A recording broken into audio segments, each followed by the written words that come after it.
Bienvenue dans ce nouveau numéro de 7 jours en France. Au sommaire cette semaine, le discours de Manuel Valls devant l'Assemblée nationale. Le nouveau Premier ministre a présenté la feuille de route de son gouvernement. Parmi les mesures annoncées, la réduction de moitié du nombre de régions, une décision diversement appréciée. Nous irons aussi à la découverte de Choutka City TV, la première chaîne de télévision entièrement consacrée aux Roms. Objectif, combattre les préjugés en France alors que le pays est une nouvelle fois accusé de violence à leur égard. Enfin, il est tout beau et tout neuf, c'est le zoo de Vincennes. Il rouvre ses portes ce week-end après 3 ans de travaux. Tout a été prévu pour assurer le bien-être des animaux. C'était une semaine importante pour Manuel Valls. Le nouveau chef du gouvernement a prononcé son discours de politique générale devant l'Assemblée nationale. Un discours qui a manifestement convaincu son camp puisqu'il a obtenu la confiance des députés avec 306 voix pour et 239 contre. Manuel Valls a commencé par dépeindre une France marquée par trop de souffrance et pas assez d'espérance. Il a ensuite détaillé la feuille de route de son gouvernement et dévoilé une série de mesures à la fois économiques, écologiques et administratives. Le nouveau Premier ministre propose notamment de simplifier le millefeuille territorial en réduisant de moitié le nombre de régions d'ici à 2017. C'était un engagement du candidat François Hollande, réduire le millefeuille territorial. Régions, départements, métropoles, communautés de communes. Manuel Valls promet de simplifier. Et d'abord une solution radicale pour les départements. Le Premier ministre souhaite les rayer de la carte à l'horizon 2021. Mais pour cet élu, leur suppression conduirait à de faibles économies.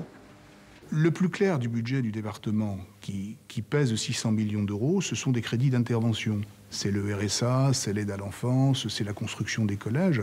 Si l'on prend les frais de gestion à proprement parler, ce qui permet de faire fonctionner la collectivité, l'ordre de grandeur est une trentaine de millions d'euros, c'est-à-dire qu'on est aux marges du budget.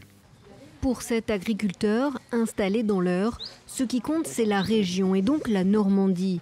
Selon lui, il faut penser plus haut, plus grand.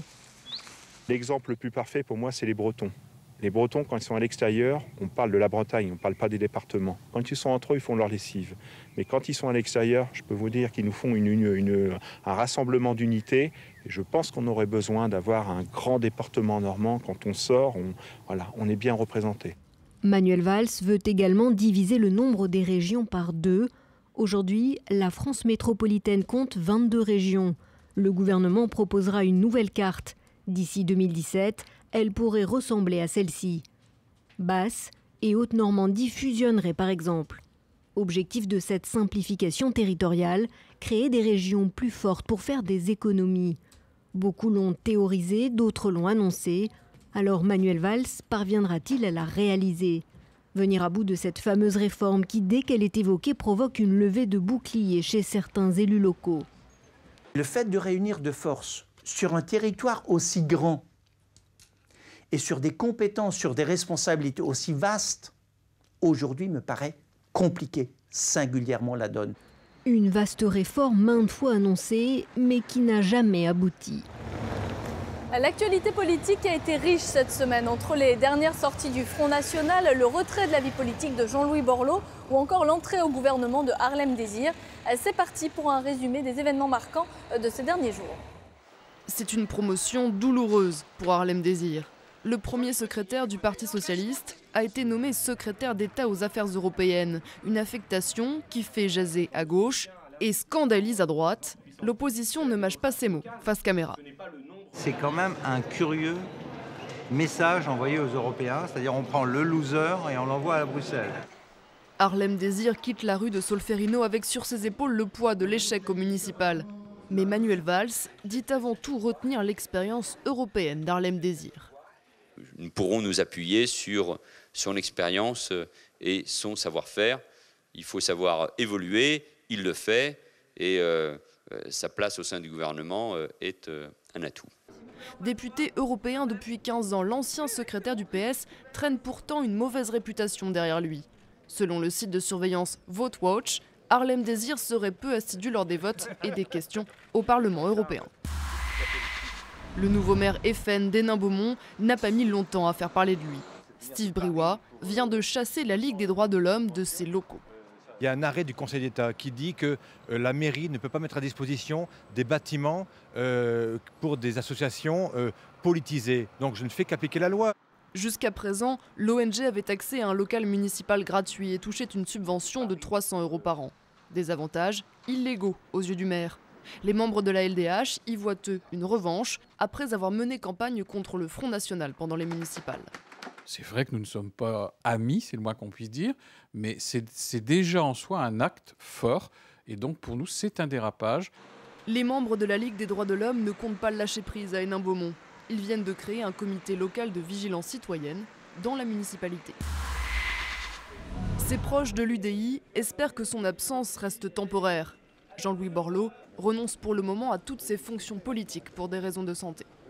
Sa voix était claire et il est totalement lucide au point d'être capable de faire une analyse politique absolument clairvoyante sur la situation. Estimant que sa convalescence prenait plus de temps que prévu, il ne voulait pas se laisser prolonger une période de blocage politique. Jean-Louis Borloo a été hospitalisé fin janvier pour soigner une pneumonie sévère. Sorti le 4 février, il était depuis resté en retrait de la scène politique. Yves Gégaud prend la présidence par intérim de l'UDI en attendant des élections en octobre.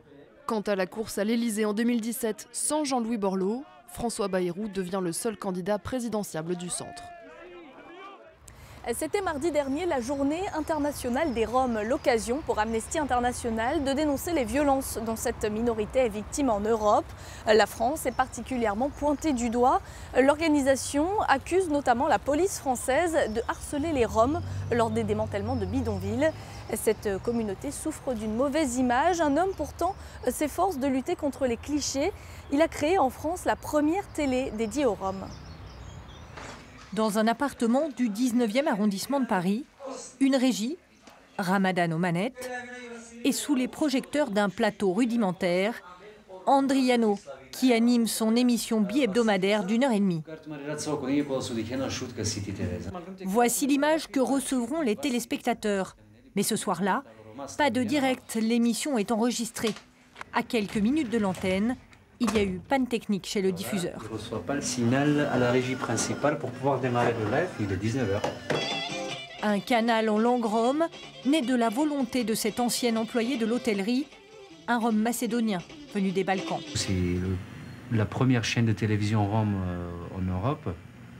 Donc le défi était lancé, je me suis dit ok, j'ai un peu d'économie, j'avais le choix soit de faire un premier apport pour acheter un pavillon pour ma famille, ou lancer cette chaîne de télévision. J'ai choisi la chaîne de télévision pour faire parler des Roms et parler aux Roms. En banlieue parisienne, l'un des premiers abonnés à Choutka City TV, un Rom kosovar installé en France depuis des décennies. Pour ce canal, Brahim Music s'acquitte d'un péage sur le bouquet Free. Pour l'instant, beaucoup de clips, mais ce militant de la cause Rome espère que la chaîne deviendra un vecteur pour mieux faire comprendre sa culture. Cet outil, il est très important, mais il n'a pas assez de moyens d'avoir un programme de qualité qu'il peut montrer vraiment l'histoire, la culture, l'actualité. Tous les médias, ils parlent que des campements, que des voleurs, que de la mendicité à Paris. Moi, je veux montrer tout le contraire. Vous avez des Roms intégrés et il faut qu'on soit fiers.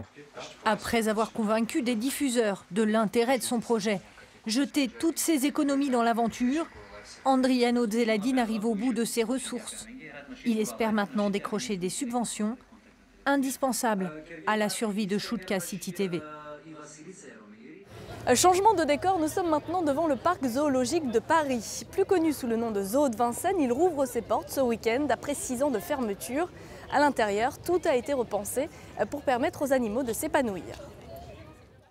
Ce sont les divas du nouveau zoo. 16 girafes. Leur loge est 2 fois plus grande qu'auparavant et on peut désormais les voir de très près.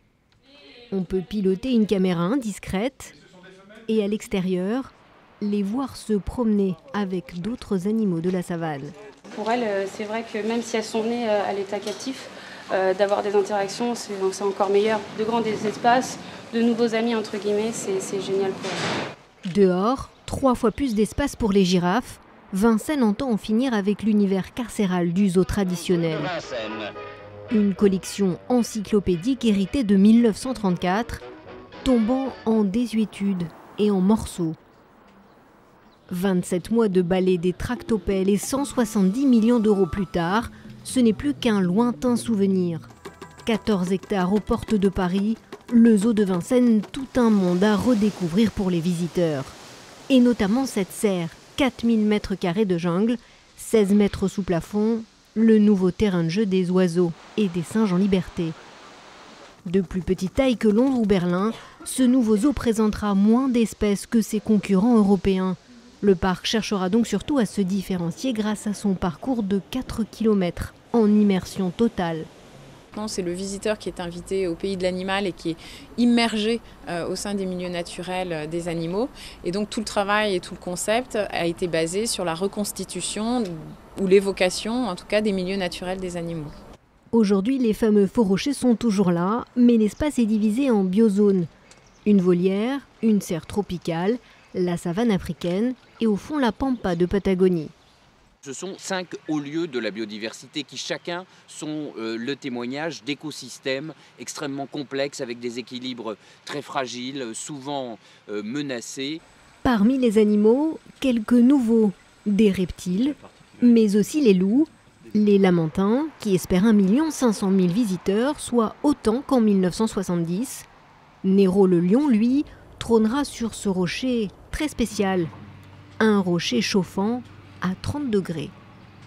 Et c'est la fin de cette émission. Merci à tous de l'avoir suivi. Rendez-vous la semaine prochaine pour un nouveau numéro.